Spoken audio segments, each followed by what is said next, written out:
राम राम सभी किसान भाइयों को। मैं आपका मित्र आज़ाद यादव। चलो खेती करें यूट्यूब चैनल के माध्यम से आज आपको इस वीडियो में गर्मियों में बोई जाने वाली कुछ फसलों के बारे में जानकारी दूंगा, जिनसे आप गर्मियों के समय भी इन फसलों को बोकर अच्छा से अच्छा मुनाफा कमा सकते हैं। अगर आपकी फसल सरसों या मसरा है और जो अब कट चुकी हों, तो आप उनमें मार्च के महीने के शुरुआत से ही इन फसलों को बो सकते हैं। फसलों के नाम बताने से पहले मैं आपको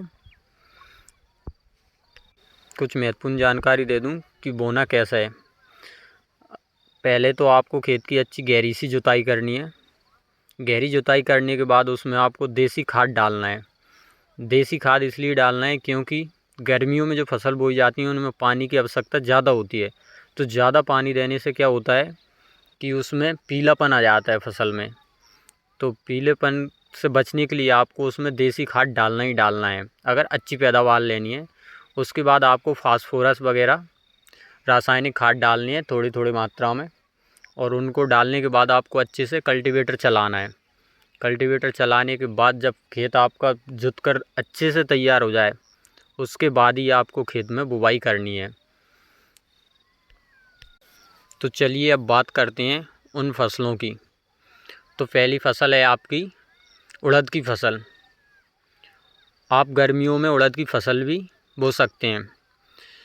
उड़द की फसल बोना वैसे ही है जैसे आप बरसात के टाइम पर बोते हो, पर बरसात के टाइम से उड़द की फसल इस टाइम अच्छी होती है, क्योंकि बरसात के टाइम क्या होता है कि पानी ज़्यादा बरस जाने के कारण आपकी फसल बेकार भी हो जाती है। कभी कभी निकल आती है पर कभी कभी बेकार हो जाती है। पर गर्मियों में आपको ऐसी कोई समस्या नहीं होगी।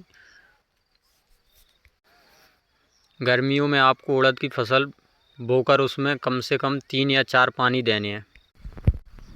पहले और दूसरे पानी के टाइम पर आपको यूरिया डालना है। अगर आप ज़्यादा मात्रा में यूरिया डालते हैं तो पहली बार ही डाल दें। अगर आपको उसी यूरिया को 2 बार डालना है तो पहले और दूसरे पानी में डाल सकते हैं। और आपकी फसल मात्र 60 से 70 दिन के भीतर पककर तैयार हो जाएगी।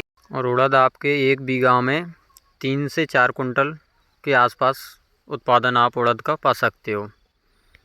दूसरी फसल है आपकी सोयाबीन, जो आपकी लगभग इस टाइम 90 दिन के आसपास पककर तैयार हो जाएगी। पर सोयाबीन में आपको एक दिक्कत आएगी, अगर आपके पास पानी कम है तो सोयाबीन की फसल ना करें। सोयाबीन की फसल में थोड़े पानी की आवश्यकता ज़्यादा होगी, सिंचाई ज़्यादा मात्रा में करना पड़ेगा।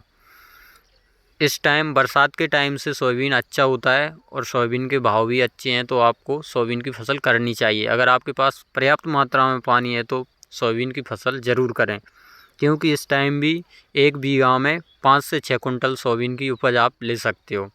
तो गर्मियों के मौसम में सोयाबीन की फसल बहुत लाभदायक हो सकती है। अब बात करते हैं तीसरी फसल की। तो आप गर्मियों के टाइम पर तिल की फसल भी कर सकते हैं। तिल की फसल में आपको सबसे बेस्ट काम क्या है कि ना तो ज़्यादा सिंचाई की ज़रूरत है, ना ज़्यादा लागत करनी है, और हल्की ज़मीन में हो जाती है। तो कम सिंचाई और कम लागत में और हल्की ज़मीन पर होने वाली ये बहुत बेस्ट फसल है।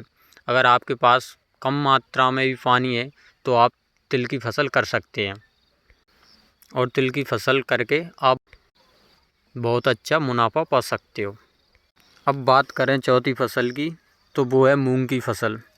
मूंग की फसल में भी आपको वैसे ही बोना है जैसे कि उड़द की, यानी कि उसमें भी आपको 3 से 4 पानी देने हैं। और मूंग की फसल भी आपकी 60 से 70 दिन के आसपास पककर तैयार हो जाएगी, और आप मूंग की फसल से भी एक अच्छी कमाई कर सकते हो। और इसके अलावा आप मूंगफली की फसल भी कर सकते हो। मूंगफली की फसल भी गर्मियों में बहुत अच्छी होती है। मूंगफली के अलावा आप इस टाइम मक्का की फसल कर सकते हो। मक्का की फसल भी अच्छी होती है, और मक्का की फसल से आपको 2 फ़ायदे हैं कि एक आपने मक्का बोली, मक्का का बीज निकला, और दूसरा मवेशियों के लिए चारा हो गया। तो आपके लिए मक्का की फसल से ये भी बहुत फ़ायदा होता है। और आप चाहो तो मक्का की फसल में हरे भुट्टे भी बेच सकते हो। मक्का की फसल भी आपकी 60 से 70 दिन के भीतर पककर तैयार होगी। और अगर आपको इनमें से कोई सी फसल लगानी है और उसके बारे में डिटेल में जानकारी चाहिए तो आप कमेंट करके बता दें, मैं उसके ऊपर डिटेल में पूरी जानकारी बता दूंगा कि कौन सी फसल को कैसे लगाएं, कितने टाइम पर पानी दें, कौन सा बीज लें, कौन सा खाद डालें। हाँ, बीज ज़रूर आपको वैरायटी वाले ही लेने हैं, बिना कोई क्वालिटी वाले बीज नहीं बोएं। तो सभी किसान भाइयों को राम राम। वीडियो को अंत तक देखने के लिए बहुत बहुत धन्यवाद। चैनल को लाइक एंड सब्सक्राइब ज़रूर करें। धन्यवाद। जय हिंद, जय भारत, जय जवान, जय किसान, वंदे मातरम।